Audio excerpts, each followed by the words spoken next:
Bonjour, je m'appelle Emmanuelle Conil, je suis la responsable du département en charge des études sur l'exposition du public aux ondes au sein de l'ANFR, l'Agence nationale des fréquences. Aujourd'hui, on va parler des nouvelles cartes de simulation de l'exposition disponibles sur le site cartoradio.fr.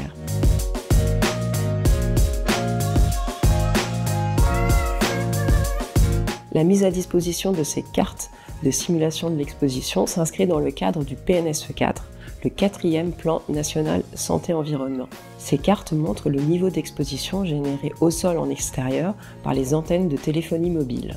Ces cartes sont disponibles sur la plateforme cartoradio.fr et sont mises à jour tous les mois pour tenir compte des évolutions du réseau, c'est-à-dire les suppressions, les ajouts ou les modifications des antennes.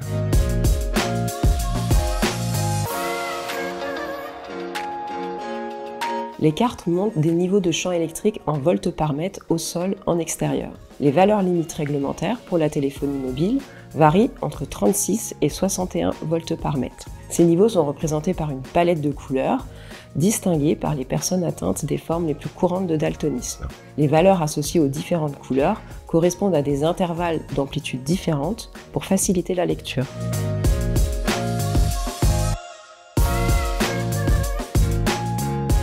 Pour réaliser une simulation, il y a 3 éléments clés. Tout d'abord, il faut construire l'environnement dans lequel on souhaite réaliser cette simulation. Ça peut être au niveau d'un quartier, d'une ville ou comme dans notre cas, du territoire national. Nous utilisons les données de l'IGN pour avoir une représentation du sol, ce qui est particulièrement important dans les zones montagneuses par exemple, et pour avoir les caractéristiques en 3 dimensions de l'ensemble des bâtiments. Deuxième élément, il faut connaître les sources d'exposition. Dans notre cas, ce sont les antennes de téléphonie mobile installées par exemple sur les toits d'immeubles ou sur des pylônes. L'ANFR dispose des caractéristiques de ces antennes comme fréquence, puissance, orientation, puisqu'elle autorise ces antennes. Enfin, troisième élément, il faut propager les ondes émises par ces sources.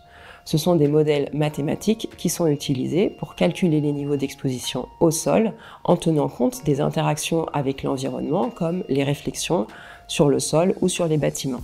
Ces modèles mathématiques sont validés par des mesures sur le terrain.